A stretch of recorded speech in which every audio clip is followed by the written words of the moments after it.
ಮೊದಲಿಗೆ ಒಂದು breaking news ಇದೆ ಅಂತ ನೋಡೋಣ ಬನ್ನಿ.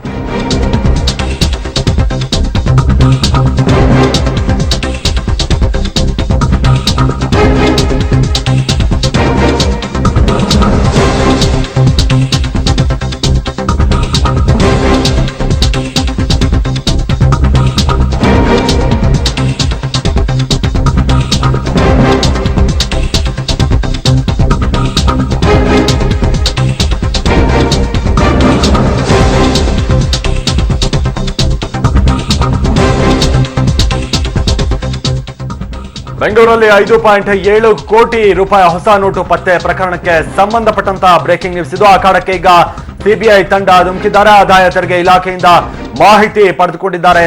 ಸಿಬಿಐ ಈಗಾಗಲೇ ತಮಿಳುನಾಡಿನಲ್ಲಿ ತನಿಖೆಯನ್ನ ತೀವ್ರಗೊಳಿಸಿರುವಂತದ್ದು ಸಿಬಿಐ ತಂಡದ ಅಧಿಕಾರಿಗಳು. ಇವತ್ತು ತಡರಾತ್ರಿಯಿಂದಲೇ ಕರ್ನಾಟಕದಲ್ಲೂ ಕೂಡ ಸಿಬಿಐ ತನಿಖೆಯನ್ನ ಚುರುಕುಗೊಳಿಸುವಂತಹ ಸಾಧ್ಯತೆಗಳಿದ್ದಾವೆ.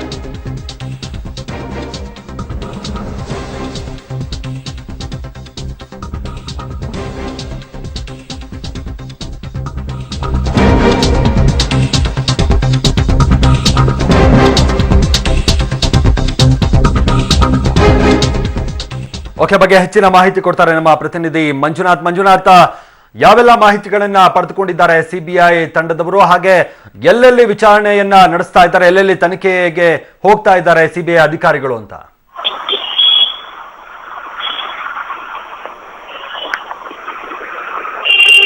ಮಂಜುನಾಥ್, ನನ್ನ ಧ್ವನಿ ಕೇಳ್ತಾ ಇದ್ರೆ? ಮಂಜುನಾಥ್, ನನ್ನ ಧ್ವನಿ ಕೇಳ್ತಾ ಇದೆಯಾ? ಓಕೆ, ಸಂಪರ್ಕ ಸಾಧ್ಯ ಆಗ್ತಾ ಇಲ್ಲ. ಈಗ ಸಿಬಿಐ ಅಧಿಕಾರಿಗಳು ಏನು 5.7 ಕೋಟಿ ಹೊಸ ನೋಟುಗಳು ಪತ್ತೆ ಆಗಿದ್ವು, 2,000 ರೂಪಾಯಿ ಹೊಸ ನೋಟುಗಳು. ಇದಕ್ಕೆ ಸಂಬಂಧಪಟ್ಟಂತ ಈಗ ಸೆಂಟ್ರಲ್ ಬ್ಯೂರೋ ಇನ್ವೆಸ್ಟಿಗೇಷನ್ ತಂಡದವರು ಈಗ ಅಖಾಡಕ್ಕೆ ಇಳಿದಿದ್ದಾರೆ. ಎಲ್ಲಾ ಕಡೆ ಕೂಡ ಅಂದ್ರೆ ತಮಿಳುನಾಡಿನಿಂದ ಹಣ ಬಂದಿತ್ತು ಅನ್ನುವಂಥ ಬಗ್ಗೆ ಕೂಡ ಮಾಹಿತಿ ಇರೋದ್ರಿಂದ ಅಲ್ಲೂ ಕೂಡ ತನಿಖೆಯನ್ನ ನಡೆಸೋದಕ್ಕೆ ಈಗ ಹೋಗಿರುವಂತದ್ದು. ಆದಾಯ ತೆರಿಗೆ ಇಲಾಖೆ ಅಧಿಕಾರಿಗಳಿಂದ ಮಾಹಿತಿಯನ್ನ ಸಿಬಿಐ ಅಧಿಕಾರಿಗಳು ಈಗಾಗಲೇ ಪಡೆದುಕೊಂಡಿದ್ದಾರೆ. ಈಗಾಗಲೇ ತಮಿಳುನಾಡಿನಲ್ಲಿ ತನಿಖೆಯನ್ನು ಕೂಡ ತೀವ್ರಗೊಳಿಸಿದ್ದಾರೆ ಸಿಬಿಐ ಅಧಿಕಾರಿಗಳು ಅನ್ನುವಂಥ ಮಾಹಿತಿ ಇರುವಂತದ್ದು. ತಡರಾತ್ರಿಯಿಂದಲೇ ಕರ್ನಾಟಕದಲ್ಲೂ ಕೂಡ ಸಿಬಿಐ ತನಿಖೆ ಚುರುಕುಗೊಳ್ಳುವಂತ ಸಾಧ್ಯತೆ ಇದೆ. ಓಕೆ, ಬಗ್ಗೆ ಹೆಚ್ಚಿನ ಮಾಹಿತಿ ಕೊಡ್ತಾರೆ ನಮ್ಮ ಪ್ರತಿನಿಧಿ ಮಂಜುನಾಥ್, ನನ್ನ ಧ್ವನಿ ಕೇಳ್ತಾ ಇದೆಯಾ?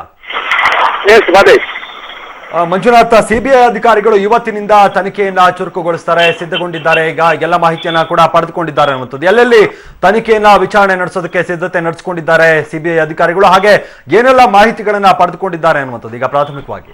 ನಿನ್ನೆ ರಾತ್ರಿಯಿಂದಲೇ ಅಧಿಕೃತವಾಗಿ ಒಂದು ರೀತಿ ಸೀಲಿಗೆ ಎಂಟ್ರಿ ಆಗಿದ್ದಾರೆ. ಅಂದ್ರೆ ಯಾವೆಲ್ಲ ಆಗಿದೆ ಅವ್ರದ್ದು ಮುಖ್ಯವಾಗಿ ಬೇಕಾಗಿರುವಂತದ್ದು ಈ ಕರೆನ್ಸಿ ಫ್ರಾಡ್ ಆಗಿರುವಂತ ಸಂಬಂಧಪಟ್ಟವಾಗಿ ಅವರು ತನಿಖೆ ಆರಂಭಿಸಿದ್ದಾರೆ. ಈ ಸಂಬಂಧ ಐಟಿ ಅಧಿಕಾರಿಗಳಿಂದ ಎಲ್ಲ ಮಾಹಿತಿಗಳನ್ನು ಕೂಡ ನಿನ್ನೆಯಿಂದ ಘಟನೆ ನಡೆದಾಗಿಂದ ಹಿಡಿದು ನಿನ್ನೆ ಖುದ್ದು ಎಸಿಪಿ ಅಲ್ಲಿ SP ಅವರು, ಸಿಬಿಐನ SP ಅವರು ಖುದ್ದು ಕೂತು ಇದರೆಲ್ಲವನ್ನು ಕೂಡ ಮಾಹಿತಿಗಳನ್ನ ಪಡ್ಕೊಂಡಿದ್ದಾರೆ. ಇವತ್ತು ಕೂಡ ಅದಕ್ಕೆ ಒಂದು ಚಾಲನೆಯನ್ನ ಕೊಟ್ಟಿದ್ದಾರೆ. ಯಾವ್ಯಾವ ರೀತಿಯ ದಾಖಲೆಗಳನ್ನ ತಗೋಬಹುದು, ಮಾಹಿತಿಗಳನ್ನ ಪಡ್ಕೋಬಹುದು, ಅದಕ್ಕೆ ಬೇಕಾದಂತ ಸಿದ್ಧತೆಗಳೇನು ಇವೆಲ್ಲವನ್ನು ಕೂಡ ಮಾಡಿಕೊಂಡಿದ್ದಾರೆ. ಇದರ ಜೊತೆಯಲ್ಲಿ ಇನ್ನೊಂದು ಏನಂದ್ರೆ ಆರೋಪಗಳಿಂದ ಅಂದ್ರೆ ನಾವು ಅರೆಸ್ಟ್ ಮಾಡೋದಾದ್ರೆ ಅಥವಾ ಈ ಪ್ರಕರಣಕ್ಕೆ ಸಂಬಂಧಪಟ್ಟಂತೆ ಮುಂದಿನ ಹೆಜ್ಜೆ ಇಡೋದಾದ್ರೆ ಏನೆಲ್ಲ ಮಾಡ್ಕೋಬೇಕು ಅನ್ನುವಂಥದ್ದು ಕೂಡ ಸಿದ್ಧತೆಗಳನ್ನು ಕೂಡ ಮಾಡ್ಕೊಳ್ತಾ ಇದ್ದಾರೆ. ಓಕೆ, ಈಗ ದುಡ್ಡು ತಮಿಳುನಾಡಿನಿಂದ ಇವರು ಪಡೆದುಕೊಂಡಿದ್ದಾರೆ ಅನ್ನುವಂತ ಬಗ್ಗೆ ಮಾಹಿತಿ ಇರುವಂತದ್ದು. ಅಂದ್ರೆ ತಮಿಳುನಾಡಿನಲ್ಲೂ ಕೂಡ ತನಿಖೆಯನ್ನ ಚುರುಕುಗೊಳಿಸಿದ್ದಾರೆ ಸಿಬಿಐ ಅಧಿಕಾರಿಗಳು. ಯಾವ ರೀತಿಯಾಗಿ ಅಲ್ಲಿ ತನಿಖೆ ನಡೆಸ್ತಾ ಇದ್ದಾರೆ ಏನು ಅಂತ? ಏಕಕಾಲದಲ್ಲಿ ಎರಡೂ ರಾಜ್ಯಗಳಲ್ಲಿ ತನಿಖೆ ಶುರುವಾಗಿದೆ. ಯಾಕಂದ್ರೆ ಈ bank security and fraud section ಏನಿದೆ ಕರ್ನಾಟಕದಲ್ಲೂ ಇದೆ, ತಮಿಳುನಾಡಿನಲ್ಲೂ ಇದೆ. ಮತ್ತೆ ಈ ಅವ್ರಿಗಿರುವಂತ ಮಾಹಿತಿಯನ್ನ ಆಧರಿಸಿ ತಮಿಳುನಾಡು ಮತ್ತು ಕರ್ನಾಟಕ ಎರಡೂ ಕಡೆ ಏಕಕಾಲದಲ್ಲಿ ಮಾಹಿತಿಗಳನ್ನ ಪಡ್ಕೊಳ್ಳಿಕ್ಕೆ ಶುರು ಮಾಡಿದ್ದಾರೆ ಸಿಬಿಐ ಅಧಿಕಾರಿಗಳು.